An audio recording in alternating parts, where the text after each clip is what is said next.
can also check you out on YouTube, on Facebook. Oh, I'm on YouTube and Facebook. I think I'm everywhere. I don't know. I think John was in my office the other day, and he did a video. He saw on my desk I had a banana guard, which is a small little box which will prevent your banana from being bruised in a bag, etc. And we found it fascinating, and there's loads of videos on there about product design and these stories around products, etc. And it was good. Yeah, it's always disappointing when my most popular video is about the banana guard. John, just before I have one question for you. You're talking about there using storytelling from your community. Have you got any examples of how you can use a brand story, and maybe how maybe for the startups, how can a brand use their own story about how they got created? Yeah, this is kind of what I do most of the time. I kind of geared this more towards social media and managing the community. What I do most of the time is help individuals in the context of leadership coaching or brand coaching tell their stories of identity. And I think your stories of identity, to me, they always start with your founder stories. And if you're a young startup, why are you here? Why are you doing this? And how did this all happen? Obviously, it's trickier than it sounds, because you don't want your story to be just about you and self-absorbed. I always say you have to learn to talk about yourself and tell your story without talking about yourself. And that is a little bit tricky, but I think the mistake that a lot of companies make is they don't talk enough about their story, where they come from, why they do what they do, where they're going. Those are the things that, I think all good companies do, and traditional companies do it as well. A few examples. IKEA. IKEA does a really good job telling their story, and their story of identity is really who they are. I don't know what you know about IKEA, but they make the point that, we come from a small town and we're frugal and the elements are tough, and that's why every day we're trying to make things sturdier for you and less expensive for you, because in our small town in Sweden, that's what the town's about. Things like that. Even companies like Nike. Nike really tells their stories well. And I don't want to hit on Starbucks too much, but I think when my friends at Starbucks, I tell them, you guys could be telling much better stories. Yeah. When I go to the Starbucks website, I'd like to know about the people picking the coffee. I'd like to know about, everything. And I think there are all kinds of stories out there. We don't use storytelling enough. We really don't. Okay, I'm going to open it up. Is there any other questions for John? That means you did a really good presentation. No. Is there any questions? Is there any questions on Twitter? No? It means they're bored and tired. Yeah, in fact, there's one question. Once one starts, I'm sure we'll get more. Okay, actually, I'm not going to ask you a question about my startup, but more about bands, because I play in bands too. But what happens if the story of your band sucks? Does that mean that you will never find a way to make people discover your music in a good way?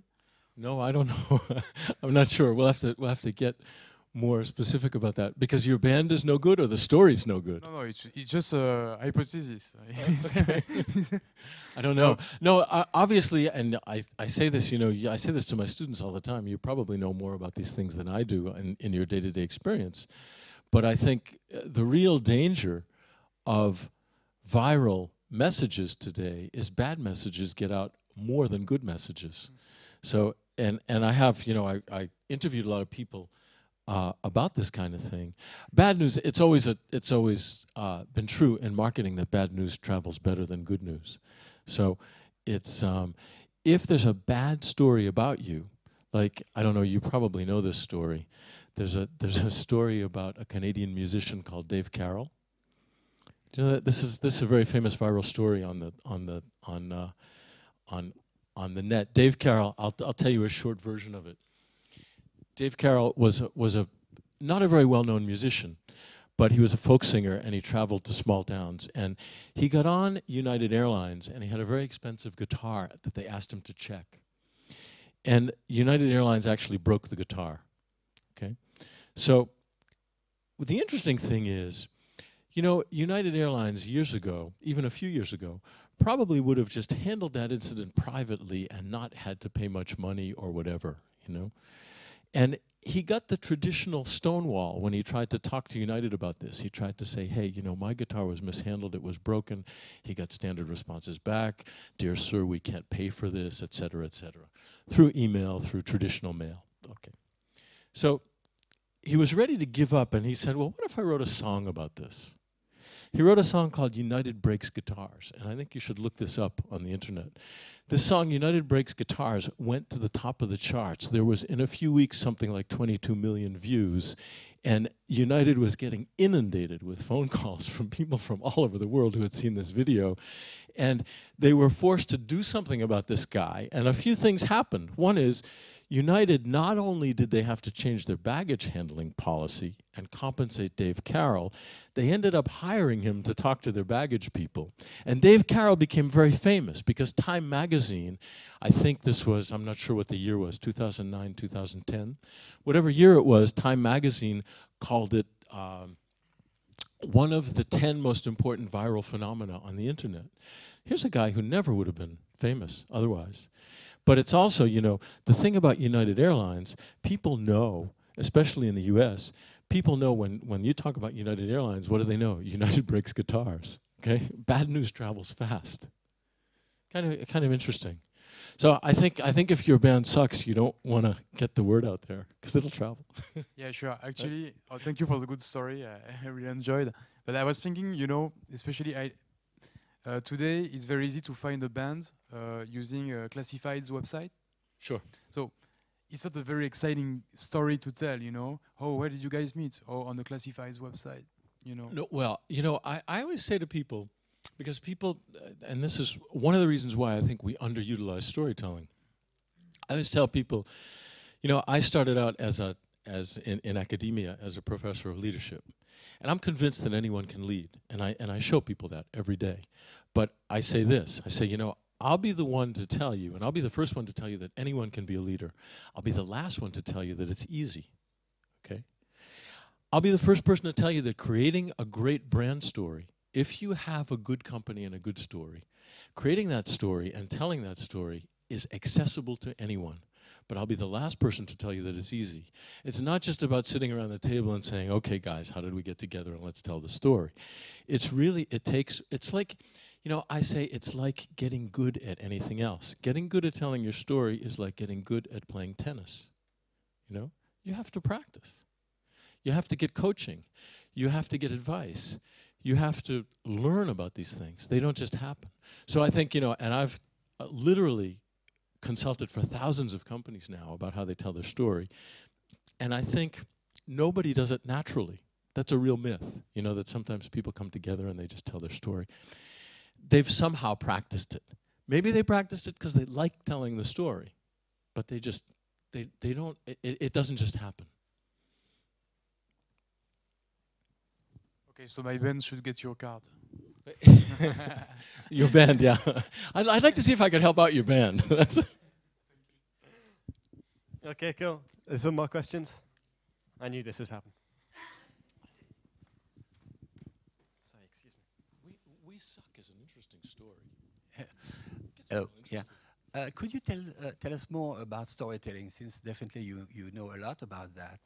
And the reason is this one. I think you are talking about how stories are powerful, and I agree with that. Yeah. And in the case of Dunkin' Donuts, you were talking about small things like people with their pictures, and they were sincere. They had nothing to gain out of that.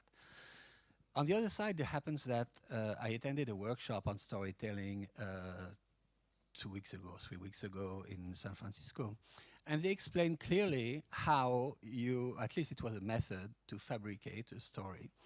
And I was thinking, it's not to say that I had some ethical problem, but they were kind of gathering things that have very little, I think, to do with the truth, and a lot about a myth, about something that's exciting and finally saves the day. So it's more about, is it, what's your take about that? Does you need to be sincere, or is it, as long as a story sells something, that maybe the people at Starbucks got coffee and someone helped and came from the Superman came, that and it's good. but it never happened. So what's in your practice when you talk about storytelling, work with people, what do you advise them to do? I'm going to try to give a short answer to this question, but it's always this is the kind of question that reminds me of one time some group asked the former President Abraham Lincoln if he would come talk about leadership. And they said, well, how much time do you need? And Lincoln said, well, you know, if you want me to talk for 2 hours, I can start right now. If you want me to talk for 5 minutes, I need a few days to prepare. So I need a few days to prepare the answer to your question, because I could talk about this for hours and hours and hours. But my view, and there was, well, I don't know, I won't go too deeply into this, but around the time that I wrote my first book in French, which is called Les 7 règles du storytelling, another book came out that was called Storytelling, and it was by Christian Salmon, a reporter for Le Monde, who wrote about Sarkozy and his storytelling. And a few times, the two books were juxtaposed because it's a very different vision of storytelling.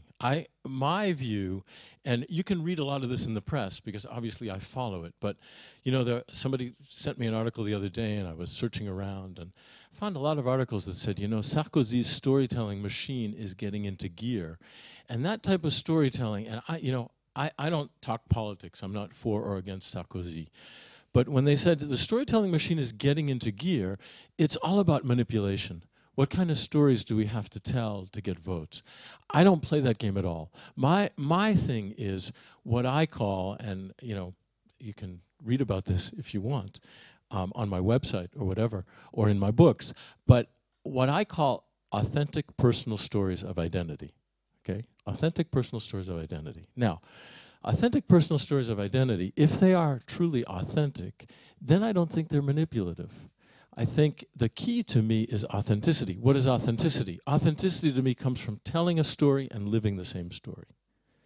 When you're telling a story that you're not living, then you're not authentic. And I have lots of examples of that, both in my blog and my website and the books.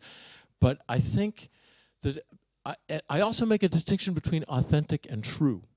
Some stories that are authentic are not necessarily true. And when I've worked with companies, it's funny because I wanted to get to the root of some really classic corporate stories, and I often found out they weren't true. Okay? For example, I'll give you a quick example. Hewlett-Packard.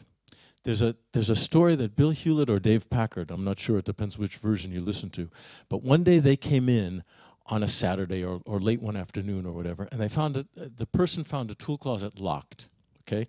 He took out a tool and a hammer and he broke the lock on the tool closet and he left a note. And he said, I never want tools locked at this company because we're a company where people trust each other.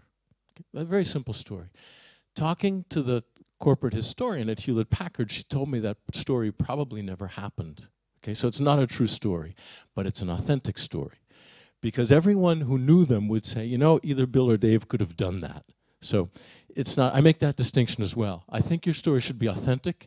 To me, they don't have to be completely true. I'm not saying make them up, but sometimes I help people tell their stories a little better, not by making them up, but by putting detail in that if you don't remember exactly how that happened or when that happened, we're going to tell the story with that detail in it anyway, as long as it's authentic. Does that all make sense? Okay. Okay, we have one last quick question. Getting fit at the same time. Hey, John. My colleague. Yeah. We've been talking a lot about storytelling before. No, we have. We've talked a lot. So I expect this to be a really good question. No. I intend to ask this in the interest of everyone here. Okay, for communities, you say heroes, especially when the customer is the hero. That makes the story land. And now you mentioned authenticity. At the same time, we can probably list about another 20 ingredients to help a story get across. What are, if you have to pick maybe one or two more, apart from being authentic and having heroes in it, what makes a story land? What makes a story so special, according to you? You know, I think this is a great question, and in my view, I think good stories are simple, you know. And I work a lot with people on simplifying their stories, because when you ask people to tell a story, probably including myself, but you ask people to tell a story, they throw in too much detail and they get wound up in the story. And I say, you know, there's a great storyline there, but we have to simplify it. So I say they're simple, they're personal. I think being personal with your stories is very important, whether you're talking about a brand community or a leader or anybody. Why? Because we connect with emotion. You know, you connect to your audience with emotion, and a brand connects with emotion. And I can give you lots of examples of that as well, brand stories that are in some way emotional. And again, you know, I think you want to, it's always a difficult question to answer, because I think you want to simplify, but you don't want to oversimplify. You don't want to dumb your story down. That's why I think it takes practice. You want to personalize your story to get emotion in there, but you don't want it to get self-absorbed. You don't want the story to be too personal. So you can err in any direction. You can exaggerate in any direction. And that's why I think it takes some practice. But I would say those things. I would say make it authentic, make it personal, and simplify it. Okay? Those are the things I say the most to the people that I work with.